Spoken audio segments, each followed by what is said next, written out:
Assalamualaikum warahmatullahi wabarakatuh. Sebelumnya perkenalkan terlebih dahulu, nama saya Dia Umuhani dengan NIM 192. Saya dari kelas Konseling Lintas Budaya 5A. Nah, di video kali ini saya akan membahas sedikit materi mengenai hambatan dalam konseling lintas budaya. Jadi, terkadang setiap orang datang ke rumah konseling dengan latar belakang yang sangat berbeda-beda. Dari budaya, bahasa, nilai, hingga cara berpikir membentuk cara seseorang menyampaikan masalahnya. Namun, bagaimana jika perbedaan budaya justru menjadi hambatan dalam proses konseling? Nah, di video kali ini saya akan membahas hambatan-hambatan yang sering muncul dalam konseling lintas budaya dan bagaimana dampaknya bagi konselor maupun konseli. Nah, di next video kali ini kita akan membahas hambatan dalam konseling lintas budaya. Selanjutnya, apa itu hambatan konseling lintas budaya? Jadi, hambatan konseling lintas budaya merupakan kendala atau kesulitan yang muncul dalam proses konseling karena adanya perbedaan latar belakang budaya antara konselor dan konseli. Nah, perbedaan ini bisa berupa bahasa, nilai hidup, kebiasaan, cara berkomunikasi, hingga cara memandang masalah. Akibatnya, pesan yang disampaikan konseli tidak selalu dipahami dengan tepat oleh konselor maupun sebaliknya.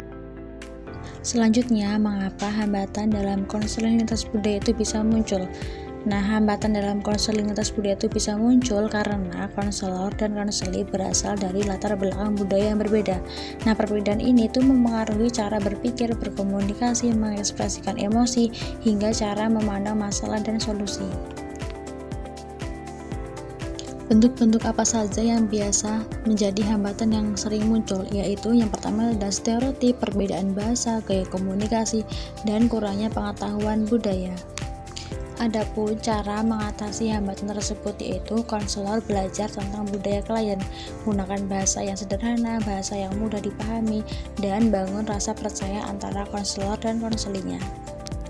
Ada juga dampak hambatan yang sering muncul itu tuh biasanya konselor sulit memahami masalah sebenarnya yang terjadi, klien tidak nyaman dan tidak terbuka, terapi jadi tidak efektif, dan pada akhirnya klien bisa menghentikan proses konselingnya tersebut. Video kali ini ada pun jurnal dan artikel untuk mendukung materi yang saya sampaikan tadi, seperti jurnal dari Derot ini tuh menjelaskan bahwa konselor harus memiliki kompetensi budaya agar konseling lebih efektif. Nah, jurnal ini tuh juga menegaskan bahwa banyak hambatan terjadi karena perbedaan budaya. Konselor perlu memahami latar belakang klien, konseling akan lebih berhasil jika disesuaikan dengan budaya kliennya. Nah, untuk artikelnya membahas pengalaman konselor saat menangani klien dari berbagai budaya, seperti mendengarkan klien dengan terbuka, jangan berasumsi negatif, dan tanyakan hal-hal budaya yang tidak dipahami. Selanjutnya, jadikan klien sebagai ahli dari budayanya sendiri. Nah, dapat disimpulkan dari jurnal tadi kalau konselor paham budaya klien, proses konseling berjalan lebih lancar dan hasilnya juga lebih baik dan maksimal. Sedangkan dari artikel itu menyimpulkan bahwa komunikasi yang sopan dan terbuka akan membantu mengurangi salah paham. Nah, di akhir video kali ini ada pun kesimpulan yang berupa perbedaan budaya dalam konseling bukanlah pengalaman, melainkan tantangan yang perlu dihadapi dengan sikap terbuka. Hambatan dapat muncul akibat perbedaan bahasa, komunikasi, nilai, dan prasangka yang tidak disadari. Oleh karena itu, konselor perlu memiliki kepekaan budaya dan membangun komunikasi yang empatik agar konseling berjalan lebih efektif, aman, dan inklusif bagi semua kliennya. Terima kasih juga atas perhatiannya. Wassalamualaikum warahmatullahi wabarakatuh.